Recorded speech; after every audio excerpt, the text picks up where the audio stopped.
Un nouveau télescope, une éponge contre les marées noires et un robot bricoleur. Bonjour à tous, voici votre concentré d'actualité scientifique pour ce 20 avril.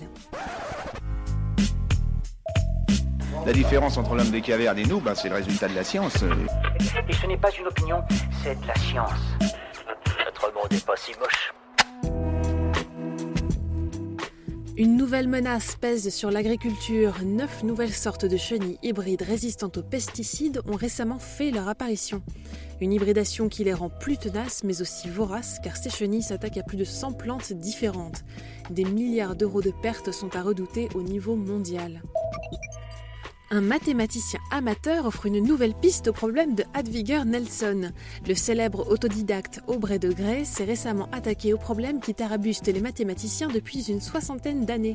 Il vient de publier un article offrant une piste qui suscite l'enthousiasme parmi la communauté mathématique. Le satellite TESS a quitté la Terre. Le télescope destiné à prendre la relève de son prédécesseur, Kepler, embarque pour une mission de 2 ans à la recherche d'exoplanètes habitables. La NASA espère que ce nouveau télescope ultra performant permettra de détecter plus de 20 000 nouvelles exoplanètes. Les chercheurs viennent de créer une super éponge qui aiderait à nettoyer les marées noires. Ce nouveau polymère à base de soufre et d'huile de colza est capable d'absorber le pétrole. Il pourrait s'agir là d'un outil efficace et économique pour faire face à une prochaine catastrophe. Super, j'adore. Alors écoute-moi bien, je vais essayer d'être clair avec toi. Ouais, génial. La grande barrière de corail est irrémédiablement endommagée suite à la mort massive de coraux. Une série de blanchissements massifs en 2016 et en 2017 ont causé la perte de plus d'un tiers des coraux. Pour sauver la partie du récif qui est encore en vie, il ne faut plus attendre. Il faut agir maintenant.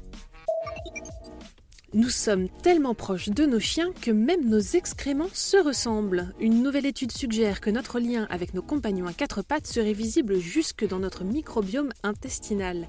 Ces flores intestinales cousines pourraient faire des chiens un excellent sujet d'étude pour la nutrition humaine, dans les limites de l'éthique.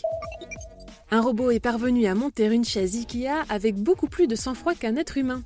Alors que certains se mettraient à pleurer avec le tournevis entre leurs mains, la paire de bras robotisés de l'Institut technologique de Singapour n'a eu besoin que de 20 minutes pour assembler la chaise en kit.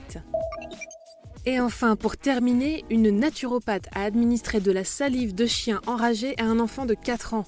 Pourquoi ? Parce que l'enfant grognait. Quoi de mieux qu'une dose homéopathique de rage pour traiter un garçon atteint d'hyperactivité ? Pendant que la science avance, certains continuent de marcher à reculons. C'est tout pour aujourd'hui, nous vous disons à demain pour un nouveau concentré d'actualité scientifique. Voilà. Il ne reste plus qu'à vous remercier de votre attention. Au revoir.